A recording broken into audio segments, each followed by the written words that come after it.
കഴിഞ്ഞ 2 ദിവസങ്ങളിലായി ഭാരതീയ ജനതാ പാർട്ടിയുടെ ദേശീയ അധ്യക്ഷൻ ശ്രീ നിതിൻ നബീൻ അവറുകൾ കേരളത്തിൽ സന്ദർശനം നടത്തുകയുണ്ടായി. ഈ വരുന്ന നിയമസഭാ തെരഞ്ഞെടുപ്പുമായി ബന്ധപ്പെട്ട് ഉയർന്നു വരുന്ന രാഷ്ട്രീയ വിഷയങ്ങളും തെരഞ്ഞെടുപ്പിനെ നേരിടാനുള്ള തയ്യാറെടുപ്പുകളും അദ്ദേഹത്തിന്റെ സന്ദർശന വേളയിൽ വിശദമായിട്ട് ചർച്ച ചെയ്യപ്പെടുകയുണ്ടായി. LDFും UDFും ഈ തെരഞ്ഞെടുപ്പിൽ സംസ്ഥാനത്ത് ദൂരവ്യാപകമായ പ്രത്യാഘാതങ്ങൾ ഉളവാക്കുന്ന വർഗീയ പ്രചാരണങ്ങളിലാണ് ഏർപ്പെട്ടിരിക്കുന്നത്. ജനവിശ്വാസം നഷ്ടപ്പെട്ട മുന്നണികൾ തെരഞ്ഞെടുപ്പിൽ ജയിക്കാൻ അപായകരമായ വർഗീയ പ്രചാരണത്തിന് തുടക്കം കുറിച്ചിരിക്കുകയാണ്. സാമുദായിക ധ്രുവീകരണം ലക്ഷ്യം വെച്ച് ജനങ്ങളെ കബളിപ്പിക്കുന്ന വലിയ പ്രചാരണം അവർ ആസൂത്രണം ചെയ്തിരിക്കുകയാണ്. തെരഞ്ഞെടുപ്പിൽ ജനങ്ങളുടെ ജീവൽ പ്രശ്നങ്ങളും സംസ്ഥാനത്തിന്റെ വികസനവും ചർച്ചയാവാതിരിക്കാൻ വളരെ ആസൂത്രിതമായി സാമുദായിക വർഗീയ ധ്രുവീകരണത്തിനുള്ള പ്രചാരണങ്ങൾ അവർ ഏറ്റെടുത്തുകൊണ്ടിരിക്കുന്നു. കഴിഞ്ഞ പ്രാവശ്യം പിണറായി വിജയൻ അധികാരത്തിൽ വരുമ്പോൾ 2 തവണകളായിട്ട് അധികാരത്തിൽ വരുമ്പോൾ അവർ പറഞ്ഞു എല്ലാം ശരിയാവും. 10 വർഷം കൊണ്ട് ഒന്നും ശരിയായില്ലെന്ന് മാത്രമല്ല, കേരളം ഇന്ത്യയിൽ ഏറ്റവും വികസനത്തിന്റെ കാര്യത്തിൽ പിന്നോക്കം നിൽക്കുന്ന സംസ്ഥാനങ്ങളിൽ ഒന്നായിട്ട് മാറുകയുണ്ടായി. ഇപ്പൊ പിണറായി വിജയനെതിരായിട്ടുള്ള ജനവികാരം ശക്തമാവുമ്പോൾ പ്രധാന പ്രതിപക്ഷമായ കോൺഗ്രസും UDFും അധികാരത്തിൽ വന്നാൽ ഇനിയെല്ലാം ശരിയാവുമെന്നുള്ള നിലയിലേക്കാണ് വന്നിരിക്കുന്നത്. ശരിയ നിയമങ്ങളായിരിക്കും ഞങ്ങൾ നടപ്പാക്കാൻ പോവുക എന്നുള്ള നിലയിലേക്ക് കേരളത്തെ അവർ എത്തിച്ചിരിക്കുകയാണ്. ജമാഅത്തെ ഇസ്ലാമി പോലുള്ള ഭീകരവാദ സംഘടനകളെ വെള്ളപൂശുന്ന പച്ചയായ വർഗീയ നിലപാടാണ് കോൺഗ്രസ് ഉയർത്തിപ്പിടിക്കുന്നത്. കഴിഞ്ഞ 10 വർഷത്തെ പിണറായി വിജയൻ സർക്കാരിന്റെ അപകടത്തിൽ നിന്നും മോചനം ആഗ്രഹിക്കുന്ന കേരളത്തിലെ ജനങ്ങൾക്ക് UDF സംഭാവന ചെയ്യാൻ പോകുന്നത് അതിനേക്കാൾ ഭീകരമായിട്ടുള്ള ദുരന്തമായിരിക്കും. അവർ കൂട്ടുപിടിച്ചിരിക്കുന്നത് ഈ രാജ്യത്തെ തന്നെ തകർക്കാൻ ശ്രമിക്കുന്ന ഭീകരവാദ വർഗീയ സംഘടനകൾ. കോൺഗ്രസിന്റെ നേതൃത്വത്തിലുള്ള കേന്ദ്ര സർക്കാർ പലപ്പോഴായി നിരോധിക്കപ്പെട്ടിട്ടുള്ള ജമാഅത്തെ ഇസ്ലാമി,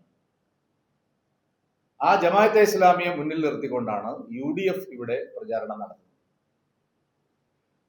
ഒരു വികസിത കേരളം ഉണ്ടാവണമെങ്കിൽ ആദ്യം വേണ്ടത് നാടിന്റെ സമാധാനമാണ്.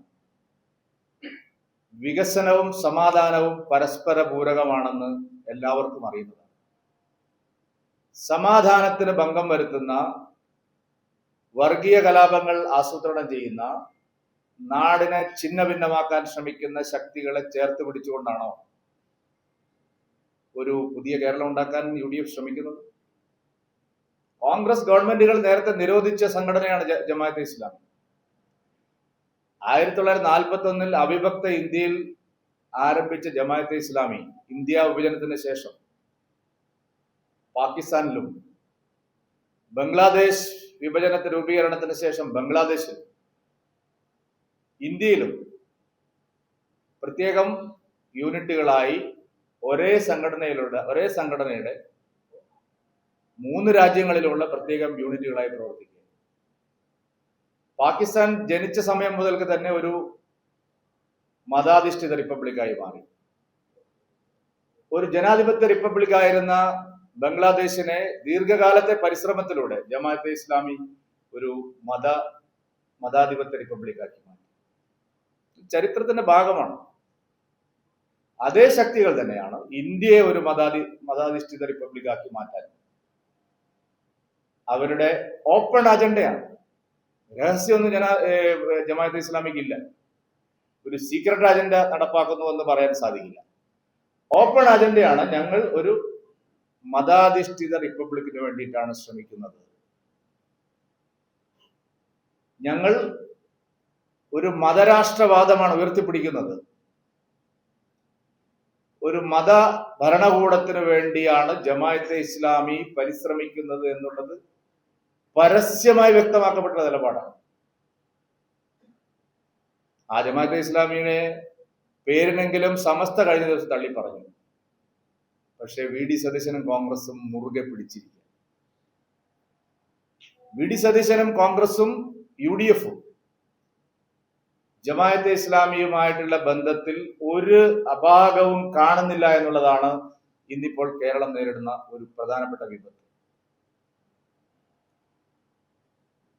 LDFും പിണറായി വിജയനും MV ഗോവിന്ദനും ഈ അവസരം മുതലാക്കി ഞങ്ങൾ ജമാഅത്തെ ഇസ്ലാമിക്കും മതഭീകരവാദ സംഘടനകൾക്കും എതിരാണ് എന്നുള്ള ഒരു വ്യാജ നെറേറ്റീവോട് അവർ പ്രചരിപ്പിക്കാൻ ശ്രമിക്കുന്നുണ്ട്. പക്ഷെ അത് കേരളത്തിലെ ജനങ്ങൾ വിശ്വസിക്കാൻ പോകുന്നില്ല. ജമാഅത്തെ ഇസ്ലാമി ദീർഘകാലം LDFിനോടൊപ്പം നിന്നവരാണ്.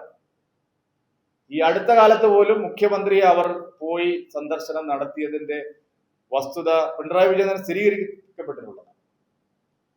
അപ്പൊ മാറി മാറി LDFും UDFും ജമാഅത്തെ ഇസ്ലാമിയുടെ പിന്തുണ സ്വീകരിച്ചിട്ടുണ്ട്, അവരെ പ്രോത്സാഹിപ്പിച്ചിട്ടുണ്ട്, അവരുടെ പങ്കുപറ്റി അവരുമായി ചേർന്ന് നിലപാടുകൾ എടുത്തിട്ടുണ്ട്, അവരുടെ സഹായം പറ്റിയിട്ടുണ്ട്.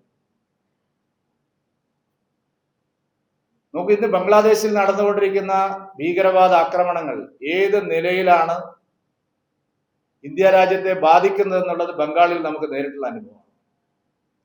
ആ ജമാഅത്തെ ഇസ്ലാമിക്ക് താക്കോൽ സ്ഥാനം കൊടുത്താൽ കേരളം ഒരു വളരെ അപൂർവം സന്ദർഭങ്ങളിൽ ഒഴിച്ച് ഒരു വർഗീയ ലഹളകളില്ലാത്ത അല്ലെങ്കിൽ ഒരു മതസഹിഷ്ണുതയോടെ ജീവിക്കുന്ന ഒരു പ്രദേശമാണെന്ന് എല്ലാവർക്കും അറിയാം. 30% മുസ്ലിം ജനസഞ്ചയം ഇവിടെ ഉണ്ടായിട്ടും പ്രത്യേകിച്ച് മലബാറിൽ ഒരു മുസ്ലിം ഒരു കൾച്ചർ ഉണ്ട്. ആ കൾച്ചറിനെയാണ് തകർക്കുന്നത് ജമാഅത്തെ ഇസ്ലാമി. ഒരു മലബാറിലെ കേരളത്തിലെ ഒരു പരമ്പരാഗത മുസ്ലിം സംസ്കാരത്തെ തകർക്കുകയാണ് ജമാഅത്തെ ഇസ്ലാമി. നേരത്തെ മുസ്ലിം ലീഗ് ജമാഅത്തെ ഇസ്ലാമിക്കെതിരായിട്ട് പല നിലപാടുകളും എടുത്തിട്ടുണ്ട്. എന്നാൽ ഇപ്പോൾ മുസ്ലിം ലീഗിനെയും ജമാഅത്തെ ഇസ്ലാമി വിഴുങ്ങിയിരിക്കുകയാണ്. മതമാണ് മതമാണ് മതമാണ് പ്രശ്നം എന്ന് പരസ്യമായി ലീഗ് നേതാക്കൾ സംസാരിക്കുന്നു.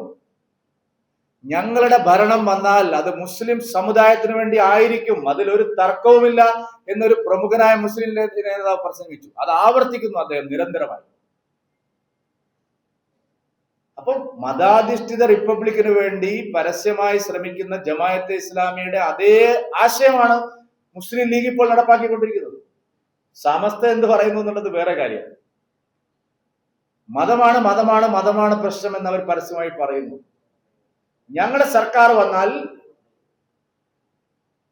മുസ്ലിം സമുദായത്തിന് വേണ്ടിയായിരിക്കും പ്രവർത്തിക്കുക എന്ന് MLA ആയിരുന്ന ഒരാൾ, മുസ്ലിം ലീഗിന്റെ പ്രമുഖനായിട്ടുള്ള ഒരു നേതാവ് പരസ്യമായി നിലപാടെടുത്തിട്ടും അതിനെ തള്ളി പറയാൻ മതേതര പാർട്ടി എന്ന് പറയുന്ന കോൺഗ്രസ് തയ്യാറാവുന്നില്ല. താക്കോൽ സ്ഥാനം മുസ്ലിം ലീഗിനായിരിക്കും, ജമാഅത്തെ ഇസ്ലാമിയുടെ അജണ്ടയായിരിക്കും നടപ്പാക്കാൻ പോകുന്നത്. ഇത് വളരെ വ്യക്തമായി കേരളത്തിലെ ജനങ്ങളുടെ മുമ്പിലുള്ള ഒരു ഭീതിയാണ്. നേരത്തെ നമ്മൾ 5ാം മന്ത്രിയെ കുറിച്ചൊക്കെ കേട്ടിട്ടുണ്ട്. ഈ പ്രാവശ്യം UDF വന്നാൽ ഉപമുഖ്യമന്ത്രി സ്ഥാനം അവർ ആവശ്യപ്പെടുന്നുള്ള കാര്യത്തിൽ ആർക്കും സംശയമില്ല. കേരളത്തിൽ ഒരു പൗരനും അതിനെക്കുറിച്ച് സംശയമില്ല. അധികാരത്തിന്റെ താക്കോൽ സ്ഥാനങ്ങളെല്ലാം ജമാഅത്തെ ഇസ്ലാമിയുടെ കയ്യിലായിരിക്കും. കോൺഗ്രസ് അധികാരത്തിൽ വരാൻ വേണ്ടി ഏത് നീചമായ പ്രവൃത്തിയിലും ഏർപ്പെട്ടിരിക്കുന്നവരാണ്. കേരളത്തിൽ രണ്ട് മുന്നണികളും ഈ ഒരു വോട്ട് ബാങ്കിന് വേണ്ടിയുള്ള കിടമത്സരത്തിലാണ് ഇപ്പോൾ ഏർപ്പെട്ടത്. ജമാഅത്തെ ഇസ്ലാമിയുടെയും മറ്റ് മത സംഘടനകളുടെയും യോഗത്തിൽ പോയി പ്രസംഗിച്ചുകൊണ്ടാണ് VD സതീശൻ ഭൂരിപക്ഷ സമുദായ നേതാക്കളെ ആക്ഷേപിക്കുന്നത്. അതാണ് ഒരു പ്രധാനപ്പെട്ട കാര്യം. ആരെ സന്തോഷിപ്പിക്കാനാണ് ഈ കാര്യങ്ങളെല്ലാം VD സതീശൻ ചെയ്യുന്നത്?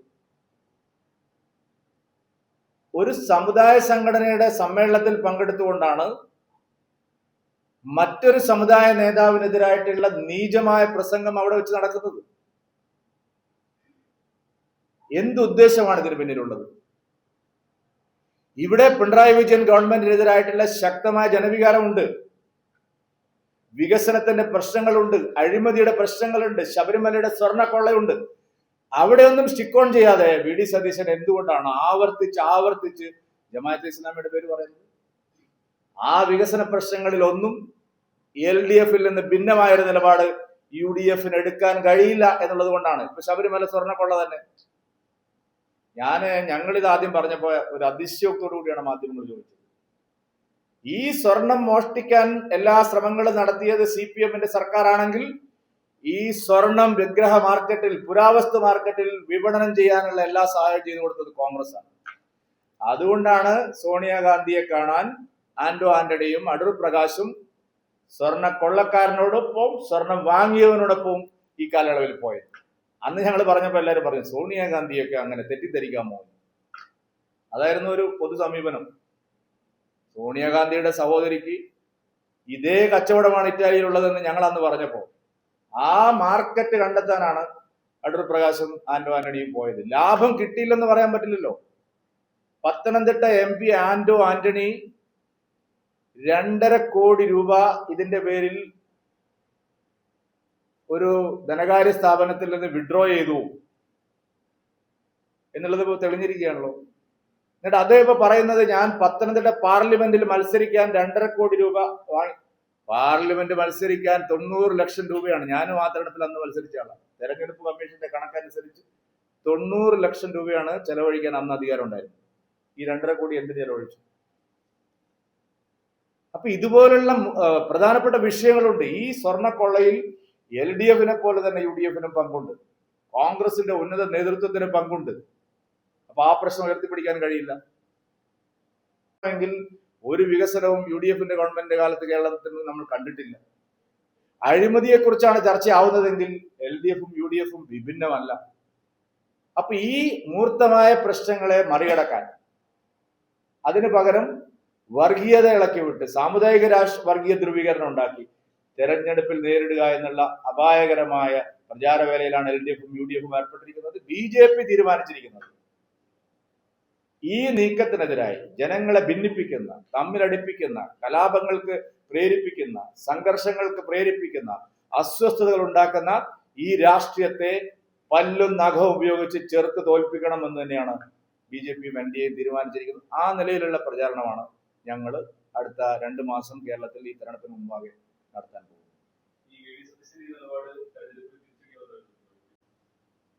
അല്ല, VD സതീശന്റെ ഈ നിലപാട് കോൺഗ്രസ് ഹൈക്കമാൻഡിന്റെ അഭിപ്രായം എന്താണ്? അതാണ് ചോദിക്കുന്നത്. ഭരണഘടനയുടെ ഒരു കോപ്പിയും പിടിച്ചിട്ടാണല്ലോ ഈ രാഹുൽ ഗാന്ധി അങ്ങോട്ടും ഇങ്ങോട്ടും നടക്കുന്നത്. ആ ഭരണഘടനയെ ഞങ്ങൾ അംഗീകരിക്കുന്നില്ല.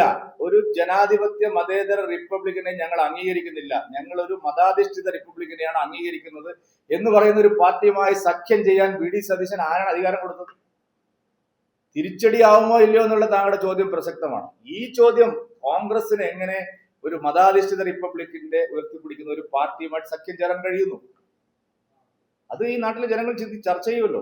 ഈ കഴിഞ്ഞ ദിവസം കാസർഗോഡ് അവരുടെ പുതിയ യാത്ര ആരംഭിക്കുന്നത് ജമാഅത്തെ ഇസ്ലാമി ആ നിലപാടൊക്കെ മാറ്റി. ആ നിലപാടുണ്ടായിരുന്നത് CPM-നൊപ്പമുള്ളതാണ്. ഇപ്പം ജമാഅത്തെ ഇസ്ലാമി ഇന്ത്യൻ ഭരണഘടന അംഗീകരിക്കുന്നത് പത്രം വായിക്കണം ആദ്യം. VD സതീശൻ ഈ കഴിഞ്ഞ 2 ആഴ്ചക്ക് മുമ്പാണ് ജമാഅത്തെ ഇസ്ലാമിയുടെ ഒരു പ്രമുഖ നേതാവ് സാമൂഹ്യ മാധ്യമങ്ങളിൽ, ഫേസ്ബുക്കിൽ പരസ്യമായിട്ട് ജമാഅത്തെ ഇസ്ലാമി ഞങ്ങളുടെ അടിസ്ഥാന നിലപാടിൽ വെള്ളം ചേർക്കാൻ ഉദ്ദേശിച്ചിട്ടില്ല, മതാധിഷ്ഠിത ഭരണകൂടം തന്നെയാണ് ഞങ്ങൾ ആഗ്രഹിക്കുന്നത്, എന്ന് പരസ്യമായി പറഞ്ഞത് വി ഡി സതീശൻ കണ്ടില്ലെങ്കിൽ വി ഡി സതീശന്റെ തലയ്ക്ക് എന്തോ തകരാറുണ്ട്. അല്ലെങ്കിൽ വി ഡി സതീശൻ ഇത് എഴുതി കൊടുക്കുന്നവരോട് പറയണം, ആ ഫേസ്ബുക്ക് പോസ്റ്റും അത് കേരളം മുഴുവൻ ചർച്ച ചെയ്തതാണ്. അത് ബഹുമാനപ്പെട്ട പ്രതിപക്ഷ നേതാവ് കണ്ടില്ല എന്ന് പറഞ്ഞാൽ ആടിനെ പട്ടിയാക്കാൻ ശ്രമിക്കുക.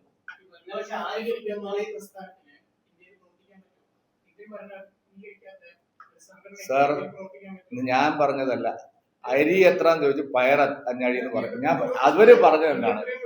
അല്ലല്ല, അവര് പറഞ്ഞത് ഞങ്ങൾ ഒരു മതാധിഷ്ഠിത റിപ്പബ്ലിക്കിന് വേണ്ടിയാണ് പ്രവർത്തിക്കുന്നത്. മതാധിഷ്ഠിത റിപ്പബ്ലിക് ഉള്ള രാജ്യങ്ങളിലൊന്നും ആളുകൾ പ്രവർത്തിക്കാതിരിക്കുകയും ജീവിക്കാതിരിക്കുകയും ചെയ്യുന്നില്ല. നമ്മുടെ ഭരണഘടനയ്ക്ക് വിരുദ്ധമായിട്ടാണ്. അല്ല, അതൊക്കെ ഉത്തരം പറയേണ്ടവർ പറയും. ഞാൻ ചോദിക്കുന്ന ചോദ്യം, ഇന്ത്യൻ ഭരണഘടന എപ്പോഴും ഉയർത്തിപ്പിടിക്കുന്ന ഒരു പൊളിറ്റിക്കൽ പാർട്ടിയും അതിന്റെ പ്രതിപക്ഷ നേതാവും ഞങ്ങൾ ഈ റിപ്പബ്ലിക്കിനെ അല്ല അംഗീകരിക്കുന്നത്, ഞങ്ങൾ ആഗ്രഹിക്കുന്നത് ഒരു മതാധിഷ്ഠിത രാഷ്ട്രത്തെയാണ് എന്ന് പരസ്യമായി പറയുന്ന ഒരു സംഘടന.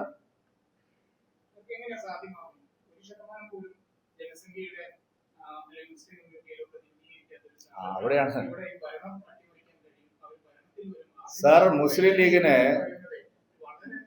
അല്ല മുസ്ലിം ലീഗിനെ കൊണ്ട് ഈ നിലപാട് അംഗീകരിപ്പിച്ചില്ലേ? ബംഗ്ലാദേശിനെ അവർ മാറ്റിയില്ലേ? ബംഗ്ലാദേശ് എത്ര സെക്യുലർ ആയിരുന്നു? ഇത് എന്ന് പറഞ്ഞാൽ ഭീകരവാദത്തെ വെള്ളപൂശുന്ന വർഗീയ സംഘടനകളുടെ ഒരു പ്രചാര വേലയാണിത്. 1% വോട്ടേ അവർ കിട്ടും. ആര് പറഞ്ഞു 1% വോട്ട്? അവർ തെരഞ്ഞെടുപ്പിൽ മത്സരിക്കുന്നില്ല. അല്ലെങ്കിൽ മത്സരിച്ചാൽ തന്നെ അവരുടെ വോട്ട്, അവർ ആ സമൂഹത്തെ ആട്ടിൻകുട്ടികളെ പോലെ നയിക്കുകയാണ്. ആര് ജയിക്കണം, ആര് തോൽക്കണം, എന്തായിരിക്കണം ഇവിടെ ചർച്ച ചെയ്യുന്ന അജണ്ട. ജമാഅത്തെ ഇസ്ലാമി ഒരു ഭീകരവാദ ബോംബല്ല എന്ന് ഈ ഘട്ടത്തിൽ ആരും പറയില്ല. അതിപ്പോ അത് ബോംബ് പിടിച്ചിട്ട് അവർ പോകുന്നല്ല അതിന്റെ അർത്ഥം. അവരുണ്ടാക്കുന്ന ഇഷ്ടം പോലെ രാജ്യത്ത് നടന്ന എത്രയോ വർഗീയ കലാപങ്ങളിൽ അവരുടെ പങ്കാളിത്തം ഇഷ്ടം പോലെ. എത്ര പേര് അകത്ത് കിടക്കുന്നുണ്ട് സാർ ഇപ്പോ? ഇതെല്ലാം ഒന്നല്ലേ?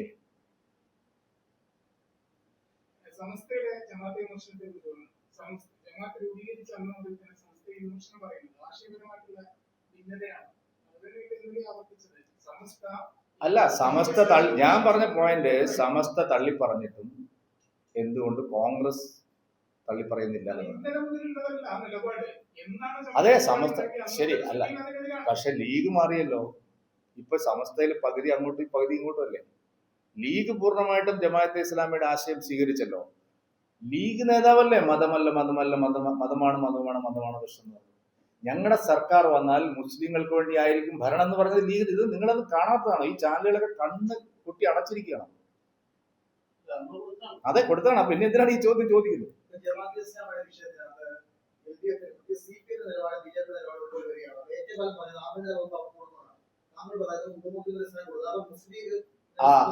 അതൊരു കോൺഗ്രസിന്റെ പ്രചാരണമാണ്, മനസ്സിലായില്ലേ? ജമാഅത്തെ ഇസ്ലാമിയുടെ വിഷയത്തിൽ CPM-ന്റെ നിലപാടും BJP-യുടെ നിലപാടും ഒന്നല്ല.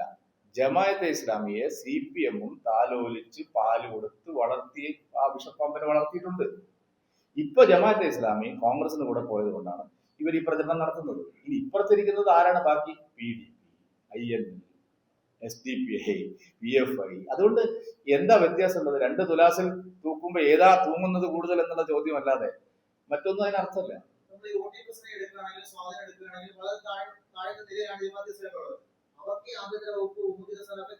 സാർ, ജമാഅത്തെ ഇസ്ലാമിയുടെ നിലപാട് ഉയർത്തിപ്പിടിക്കുന്ന MLA-മാർക്ക് എന്നാണ്, അല്ലാതെ ജമാഅത്തെ ഇസ്ലാമിക്ക് ഇവിടെ MLA ഉണ്ടോന്ന് ആരെങ്കിലും പറഞ്ഞോ?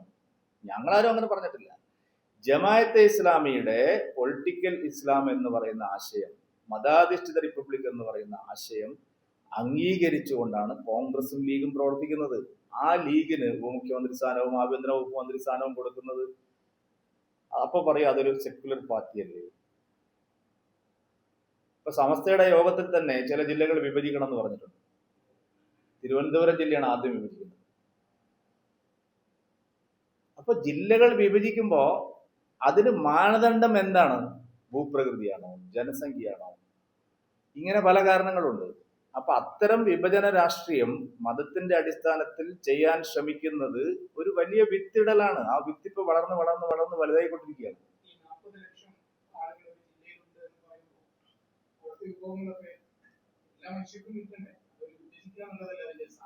അല്ല, അങ്ങനെ വിഭജിക്കേണ്ട കുറെ ജില്ലകളുണ്ട്. ഇത് പാർലമെന്റിലെ മണ്ഡലങ്ങൾ ഡീലിമിറ്റ് ചെയ്യുമ്പോൾ വേറൊരു നിലപാട്. മലപ്പുറം ജില്ല വിഭജിക്കുമ്പോൾ അവിടെ കൂടുതൽ 6 സീറ്റ് കൂടുതൽ കിട്ടുമ്പോൾ അത് സ്വാഗതമാണ്. ആ നമ്പർ അവിടെ ഇരിക്കട്ടെ. അതായത് നിങ്ങൾ വികസനത്തിന് വേണ്ടിയാണ് ജില്ലയോ മണ്ഡലമോ ഒക്കെ വിഭജിക്കുന്നതെങ്കിൽ അതിനൊരു പൊതുവായ മാനദണ്ഡങ്ങളുണ്ട്. ഈ മലപ്പുറം ജില്ലയെ കുറിച്ച് മാത്രം ചില ആളുകൾ ഇങ്ങനെ സംസാരിക്കുമ്പോഴാണ് ഈ പ്രശ്നം ഉണ്ടാവുന്നത്. മലപ്പുറത്തിനോട് തൊട്ടടുത്ത് നിൽക്കുന്ന ഭൂരിപക്ഷമുള്ള വേറെ ജില്ലകളുണ്ട്.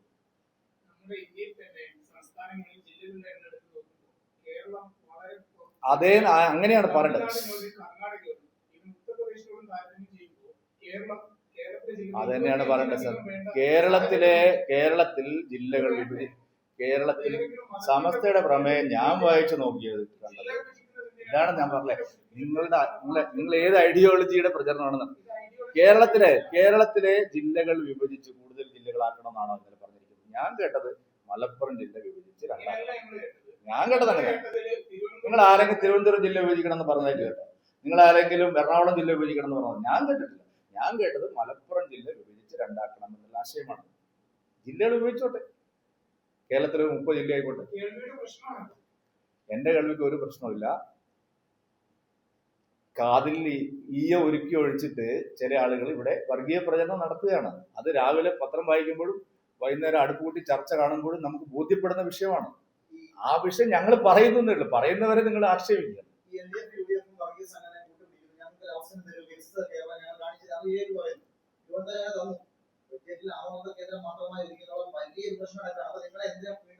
അല്ല, ഈ കേരള ബജറ്റ് അവതരിപ്പിച്ചപ്പോ കോഴിക്കോടിന് എന്ത് കിട്ടി?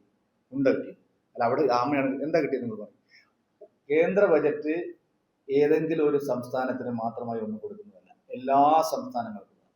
കേരളത്തിന് ഇതുവരെ കിട്ടാത്ത ടാക്സ് ഷെയർ കിട്ടിയിട്ടുണ്ട്. ഇപ്പൊ ആരും പറയുന്നില്ലല്ലോ ഇതുവരെ കിട്ടാത്ത റെയിൽവേ ഷെയർ കിട്ടിയിട്ടുണ്ട്. അതൊക്കെ മറച്ചു വെക്കാൻ വേണ്ടി ചില മാധ്യമങ്ങൾ LDF-നും UDF-നും വേണ്ടി ആദ്യ ദിവസം തന്നെ അങ്ങ് വെടിപൊട്ടിച്ചു. ഇപ്പൊ എന്താ ആവർത്തിക്കാത്തത്? എന്നാ ആ വർത്തമാനം എന്ന് പറയണം. കേരളത്തിനാ എത്ര കോടി കിട്ടി? 3750 കോടി രൂപ. താങ്കൾ ഈ റെയിൽവേ സ്റ്റേഷനിൽ വണ്ടി കയറുന്ന ആളല്ലേ സാറേ? അല്ലല്ല, വർത്തമാനം പറയുന്നില്ല. അല്ലല്ല, ഈ കോഴിക്കോട് റെയിൽവേ സ്റ്റേഷൻ, നിങ്ങൾ ഈ കോഴിക്കോട് പത്രക്കാരല്ലേ? ആയിക്കോട്ടെ, കാറിപ്പൊന്നും അറിയില്ല. ഞങ്ങളെ സർക്കാർ വരുന്നതിന് മുമ്പ് കോഴിക്കോട് റെയിൽവേ സ്റ്റേഷന്റെ അവസ്ഥ എന്തായിരുന്നു? ഇപ്പൊ എന്താ? ഇതൊന്നും അറിയാതെ സംസാരിക്കല്ലേ. എന്തെല്ലാം കിട്ടിയിട്ടുണ്ട്, ഇനിയും കൊടുക്കും. അത് നിങ്ങളുടെ അജണ്ടയ്ക്ക്. ഇനി നിങ്ങളിപ്പോ ബഡ്ജറ്റിൽ അത് കിട്ടിയില്ലെന്ന് ഇനിയിപ്പോ എന്തെങ്കിലും വരുമ്പോ പറയുന്നത് ഇലക്ഷൻ ആയതുകൊണ്ടാണ് വരുന്നത്. ആ വർത്തമാനം ഒന്നുമില്ല. ഞങ്ങൾ എല്ലാ സംസ്ഥാനങ്ങളോടും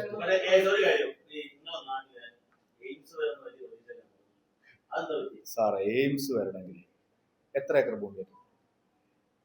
അല്ല, പറയൂ, എത്ര ഉണ്ട്? 200 ഏക്കർ ഭൂമി ഏറ്റെടുത്തിട്ടുണ്ട് അവിടെ. അല്ല, 100 ഏക്കർ കൂടുതലല്ല. എല്ലാ മാനദണ്ഡങ്ങളും അങ്ങനെയല്ലല്ലോ സാറേ. നിങ്ങൾ തയ്യാറാവാത്തതുകൊണ്ടാണ്. സെൻട്രൽ ഗവൺമെന്റ് തയ്യാറാവാത്തതുകൊണ്ടല്ല, സ്റ്റേറ്റ് ഗവൺമെന്റ് തയ്യാറാവാത്തത് കൊണ്ടാണ്. അവരുടെ അടിസ്ഥാനപരമായ അതൊന്നും ഇവിടെ സ്ഥലത്തിന്റെ തർക്കം ഇല്ലല്ലോ സാറേ. ഇവിടെ ഓരോരുത്തർ ആവശ്യപ്പെടും. ഇപ്പൊ ഞാൻ ആവശ്യപ്പെടുന്നത് വേറെ ആയിരിക്കും, രാജീവ് ചന്ദ്രശേഖർജി ആവശ്യപ്പെടുന്നത് വേറെ ആയിരിക്കും, സുരേഷ് ഗോപി ആവശ്യപ്പെടുന്നത് വേറെ ആയിരിക്കും. അതല്ല, ആ സ്ഥലത്തിന്റെ തർക്കം അല്ലല്ലോ ഇവിടെ. അടിസ്ഥാന സൗകര്യങ്ങൾ, എയിംസ് കൊണ്ടുവരാൻ ആവശ്യമായിട്ടുള്ള അടിസ്ഥാന സൗകര്യങ്ങളിൽ 40% പോലും ഫുൾഫിൽ ചെയ്യാൻ ഇപ്പോൾ കേരള ഗവൺമെന്റ് കൊടുത്ത ഒരു പ്രപ്പോസലിലും ഇല്ല. അതുകൊണ്ട് ആ വർത്തമാനം പറയാൻ വേണ്ടിയിട്ട് ഇത് കിട്ടിയില്ലെന്ന് പറയാം. ബജറ്റിൽ ഒരിക്കലും എയിംസ് പ്രഖ്യാപിക്കാറില്ല. എവിടെ പ്രഖ്യാപിച്ചു?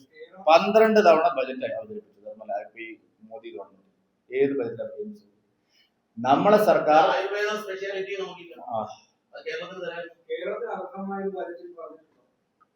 കേരളത്തിന് അർഹതയിൽ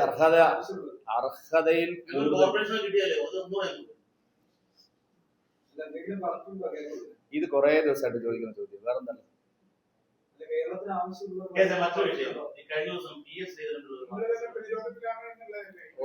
ഒരു പ്രതിരോധവും ഇല്ല. എന്താണ്? അതൊക്കെ ജനങ്ങൾ വോട്ട് ചെയ്യുമ്പോൾ തീരുമാനിച്ചു. അത് പൊതുയോഗത്തിലല്ലേ സാറേ? മുഖ്യമന്ത്രി ജാഥയെ പറഞ്ഞാൽ പോരല്ലോ, കണക്ക് കൊടുത്തു. അല്ലല്ല, മുഖ്യമന്ത്രി ഇതുപോലത്തെ പല ബഡായും ജാഥയിൽ പറഞ്ഞിരുന്നു. ഞങ്ങൾക്ക് 20,000 കോടി രൂപയുടെ ഇങ്ങോട്ട് തരാനുണ്ട് അവിടെ നിന്ന്. അവിടെ പോയിട്ട് എന്തായി? ഒരക്ഷരം അവിടെ സംസാരിച്ചിട്ടില്ല, ഒന്നും പോയിട്ടില്ല. ഈ അടുത്ത കാലത്ത് 2 പേരും കൂടെ കാണാൻ പോയിരുന്നല്ലോ, അമ്മാനും മരുമോനും. എന്തെങ്കിലും കൊടുത്തിരുന്നു കടലാസ്? ഈ അധികമായിട്ട് കിട്ടേണ്ട വിഹിതം തരുന്നില്ല എന്ന് മാത്രമല്ല, നെൽകർഷകർക്ക് അധിക ബോണസ് ലെഫ്റ്റിന്റെ ഒരു വ്യാജ നെറേറ്റീവാണ്. ഇതുപോലത്തെ പല പ്രചരണങ്ങളും നടക്കുന്നുണ്ട്. ആ പ്രചരണത്തിനൊന്നും മറുപടി പറയാനില്ല. അതല്ല പറഞ്ഞത്. ഞാൻ പറഞ്ഞത് ഇപ്പൊ കൃത്യമായിട്ട് സാറേ, നെൽകർഷകർക്ക് ഞാൻ അങ്ങോട്ട് പറയുന്നത് നിങ്ങൾ വികാരം കൊള്ളാം. നെൽകർഷകർ ആത്മഹത്യ ചെയ്തു കേരളത്തിൽ. എന്താ കാരണം? സെൻട്രൽ ഗവൺമെന്റ് കൊടുത്ത പണം സർക്കാർ കൊടുക്കാതെ പാടശേഖര സമിതികളുടെ സർട്ടിഫിക്കറ്റ് വെച്ച് നിങ്ങൾ ബാങ്ക് വായ്പ എടുക്കണം, സർക്കാർ ഗ്യാരണ്ടി എന്ന് പറഞ്ഞ് വായ്പ എടുത്ത് ആ വായ്പ സർക്കാർ തിരിച്ചടയ്ക്കാതെ സിബിൽ മൈനസ് ആയി കേരളത്തിലെ കർഷകർക്ക് വേറെ ഒരു സ്ഥലത്തും ലോൺ കിട്ടാതായി കർഷകർ ആത്മഹത്യ ചെയ്തിട്ടുണ്ട്. നിങ്ങൾ അത് മറച്ചു വയ്ക്കുന്നു. ഞങ്ങൾ കൊടുക്കാത്തത് കൊണ്ടല്ല, സെൻട്രൽ ഗവൺമെന്റ് കൊടുക്കാത്തത് കൊണ്ടല്ല, കൊടുത്ത കാശ് കർഷകർ കൊടുക്കാത്തതുകൊണ്ട്. പാലക്കാട്ടും കുട്ടനാട്ടിലും കർഷകർ ഇടതുപക്ഷം, BJP, കോൺഗ്രസ് എല്ലാവരും പറഞ്ഞു ഞങ്ങൾക്ക് ഡയറക്റ്റ് തന്നാൽ മതി. നിങ്ങൾ ഈ സർക്കാർ സംസ്ഥാനത്തിന് കൊടുത്തിട്ട് ഞങ്ങൾക്ക് തരണ്ട, ഞങ്ങൾക്ക് കേന്ദ്രം തരാനുള്ള പൈസ നേരിട്ട് തരണമെന്ന് അവർ ആവശ്യപ്പെടുന്നു. അത്തരം ഒരു കള്ളപ്രചരണം ഇവിടെ നടക്കില്ല. അല്ല, ദീപക് ഇതൊക്കെ ചുമ്മാ കോടിയുടെ കണക്ക് ദേശാഭിമാനി വായിച്ചിട്ട് വർത്തമാനം പറഞ്ഞു. ദേശാഭിമാനി വരുന്ന വാർത്തയ്ക്ക് മറുപടി. നമ്മുടെ കേരളത്തിന്റെ ചീഫ് സെക്രട്ടറി ഔദ്യോഗികമായി കത്ത് കൊടുത്തു. നെല്ല് സംഭരണം രാജ്യത്ത് കൂടുതലാണ്, ഇനി അധിക ബാധ്യത ഏറ്റെടുക്കാൻ പറ്റില്ല. അതായത് ആവശ്യത്തിലുള്ള നെല്ലുണ്ട്, അവിടെ നിങ്ങൾ കേരളത്തിൽ ഉത്പാദിപ്പിക്കുന്നതാണ്. അങ്ങനെ ഒരു നിലപാട് എങ്ങനെ പറ്റും? ഇതൊന്നും എനിക്ക് ഇപ്പൊ നിങ്ങളൊരു ഒരു വാർത്ത എവിടെയോ കേട്ടു എന്ന് വിചാരിച്ചു അപ്പൊ തന്നെ എന്നോട് ചോദിച്ചാൽ ഇത് എന്താണ് പറഞ്ഞിരിക്കുന്നത്? നിങ്ങൾ ഇതുപോലെ പിന്നെ തൊഴിലുറപ്പ് പദ്ധതി പരിഷ്കരിക്കുമ്പോൾ നിങ്ങൾ ഇതുപോലെ പല കാര്യങ്ങളും പറഞ്ഞിരുന്നു. പിന്നീടാണ് വസ്തുത പുറത്തു വന്നപ്പോൾ തൊഴിലുറപ്പ് ജീവനക്കാർക്ക് 125 ദിവസവും കിട്ടും, അവർക്ക് ധാരാളം സൗകര്യങ്ങൾ അതിലുണ്ടാവുന്നു പിന്നീടാണ് പുറത്തു വന്നത്. അതുകൊണ്ട് ആ വർത്തനം വേണ്ട, വേറെ എന്താണ്? ഈ കഴിഞ്ഞ ദിവസം നമ്മളെ മുൻ പ്രസിഡന്റ് രാജഗോപാൽ ഉൾപ്പെടെയുള്ളവർക്കെതിരെ ശബരിമല കേസിൽ അദ്ദേഹം വീണ്ടും കോടതിയിലേക്ക് പോകാൻ പോവുകയാണ്. അദ്ദേഹം ബാധിക്കാൻ പോവുകയാണ്, വിജിലൻസ് ഏറ്റെടുക്കാൻ പോവുകയാണ്. എന്തിനാ? അതായത് രാജഗോപാൽജി ഉൾപ്പെടെയുള്ളവർക്കെതിരെയുള്ള കേസ്, ആ കേസിൽ നോൺ വേരിയബിൾ ഒഫൻസ്. അപ്പൊ അത് നിങ്ങൾ BJP അത് ബാധിക്കേണ്ട ശേഷിയൊന്നുമില്ല, വിജിലൻസ് ബാധിക്കണം. കുത്തിത്തിരിപ്പാണല്ലേ? ശരി, വേറെ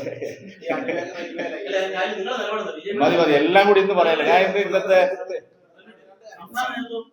അത് രാജീവ് ചന്ദ്രശേഖരനോട് ചോദിക്കണം. ഈ അതിവേഗ റെയിൽവേ ഓഫീസ് തുറന്നിരുന്നു, പിന്നീട് കേന്ദ്രമന്ത്രി ഒരു വ്യക്തമായ മറുപടി പറഞ്ഞില്ല. ഓഫീസിൽ ജീവനക്കാർ വരുന്നില്ലെന്നോ? DMRCയുടെ ഓഫീസ് അവിടെ പ്രവർത്തിക്കുന്നതിന് നിങ്ങൾക്ക് വല്ല നഷ്ടമുണ്ടോ? ആള് വരുന്നുള്ള നോക്കാൻ നിങ്ങൾ അവിടെ ക്യാമറ വെച്ചിരിക്കണം. അദ്ദേഹം എന്ത് ഉദ്ദേശത്തിലാണോ ഓഫീസ് തുറന്നത് അത് അവിടെ നടന്നുകൊണ്ടിരിക്കും. ശരി, ഇതിനൊക്കെ മന്ത്രിമാരൊക്കെ ഉണ്ടെന്ന് സാർ ഇവിടെ. നിങ്ങൾ എല്ലാം പാവപ്പെട്ട എന്നോട് ഒരു അധികാരമില്ലാതെ എന്നോട്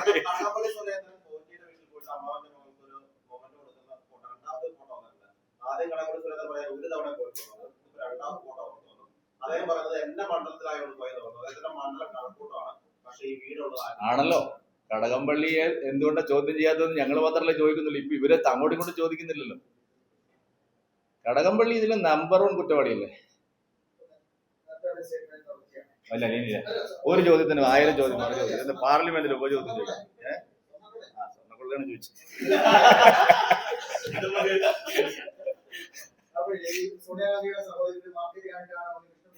ഇത് വലിയ ബുദ്ധിമുട്ടുണ്ടല്ലേ? അഡ്വാൻസിനോട് ചോദിച്ചിട്ടുണ്ടാവുമല്ലോ ഇപ്പൊ. എന്നാ പിന്നെ ഞാനിത് പറഞ്ഞിട്ട് മാസം ഒന്നായല്ലോ. ആരെങ്കിലും ചോദിച്ചു എന്നോട് ഒരു മറുപടി പറഞ്ഞു ആരെങ്കിലും? കോൺഗ്രസിന്റെ ഏതെങ്കിലും ഒരു നേതാവ്?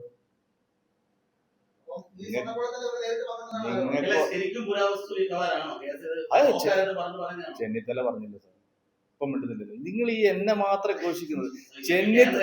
ഞാൻ പറയട്ടെ, ചെന്നിത്തല പറഞ്ഞു മിനിമം 50,000 കോടി രൂപയുടെ കച്ചവടം നടന്നിരിക്കും. ഉണ്ടോ? കണ്ടു. നിങ്ങൾക്ക് ബുദ്ധിമുട്ടുണ്ടെന്ന് എനിക്കറിയാം. ഞാൻ പറയും 50,000 കോടി രൂപയുടെ കച്ചവടമാണ് നടന്നത്. ഇത് ആന്റിക് ബിസിനസ് ആണെന്ന് ആദ്യം നമ്മളെ അറിയിച്ചത് ആരാണ്? നിങ്ങളെ അറിയിച്ചത് ചെന്നിത്തലയല്ലേ? ഇപ്പൊ ചെന്നിത്തലയോട് ചോദിക്കും എന്തായി? ആദ്യ ഹൈക്കോടതി പറഞ്ഞു. അതിനെ ഒരു കാര്യം നിങ്ങൾ അറിയണം. ആ കാര്യത്തെ എൻഡോസ് ചെയ്യാൻ വേണ്ടിയിട്ട് ഒരു വ്യവസായി എന്നോട് ഇത് പറഞ്ഞു. അതുകൊണ്ട് ഞാൻ ആ വ്യവസായിയെ നേരിട്ട് SITയുടെ മുമ്പിൽ എത്തിക്കുന്നു. അത് കഴിഞ്ഞ് ഇത് പോയത് നമ്പർ 10 ജനപത്തിലേക്കാണെന്ന് മനസ്സിലായപ്പോഴേ ചെന്നിത്തലയുടെ വായ മൊത്തം മുടിക്കെട്ടി. ബാക്കി പിന്നെ